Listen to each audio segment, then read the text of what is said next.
All right, Merry Christmas Eve. We have almost made it to Christmas time, and it is good to be together for a little bit of time today.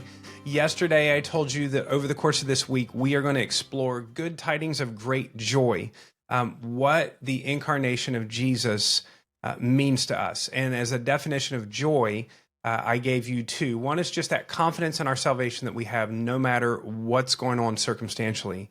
But the other is more of a feeling definition, and I love the feeling definition.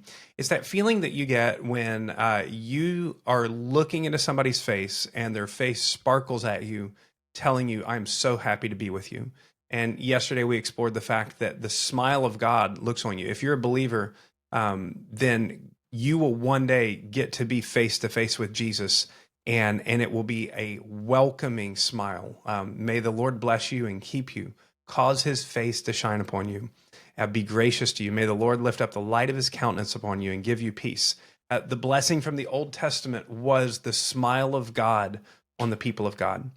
And as we unpack today, unpack this week, 5 different reasons that we can have joy in any circumstance, no matter what's going on in your life. Yesterday, I talked about how the incarnation of Jesus helps us to remember that we are seen by God.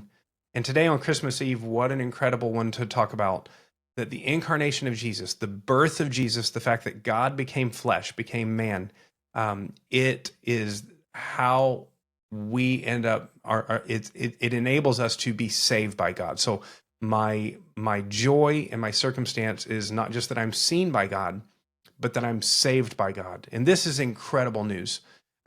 Because the news of the gospel doesn't start out with, hey, good news, you're saved. The news of the gospel starts out with a couple things. One is that you are made in the image of God, made to reflect the goodness of God, but the reality is we often don't reflect the goodness of God.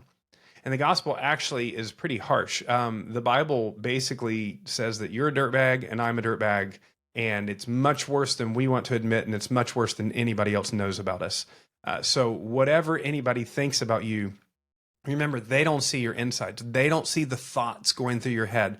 They don't see all the wickedness that you manage to keep from coming out of your mouth or your actions.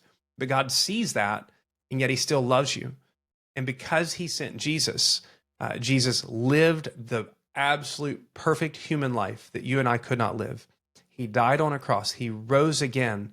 And when we take his salvation, then we are saved by God.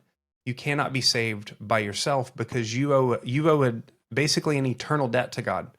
You owe the just payment for every single sin that you've ever done. But Jesus took all of that on the cross. Now, if Jesus took it all, then why am I not automatically saved? And I think Christmas Eve is a great time for this illustration. Now, imagine that under your tree right now, there is a gift, and it's got your name on it, and it's wrapped, and it is specifically for you. And tomorrow morning comes, and you choose not to open that gift. It's still got your name on it, but you choose not to open it. New Year's comes. It's time to take the tree down, time to put up all the Christmas lights. That gift is still under the tree, and you've still not opened it. It's 4th of July. That gift is still sitting there in the corner of your house, untouched, unused.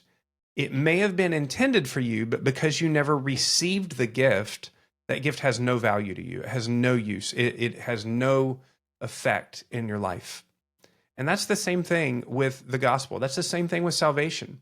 It's a gift of God, but it's a gift that has to be received. And so on Christmas Eve, my question to you is, have you received the gift of God? Have you asked Jesus to forgive your sins? Have you put your faith and put your trust in him? Because Romans says, it's John, the book of John, as many as received him, he gave them the power to become the sons of God, even to those who believed on his name. So if you will receive the saving work of Jesus, if you will turn from your way and say, I want Jesus to be my king, then he saves you. He gives you the power to become a son or a daughter of God.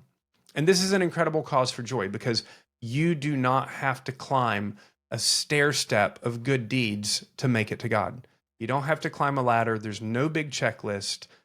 God has taken care of the checklist for you. And so you can enter Christmas tomorrow celebrating the fact that your salvation was entirely a work of Jesus and not a work of yours.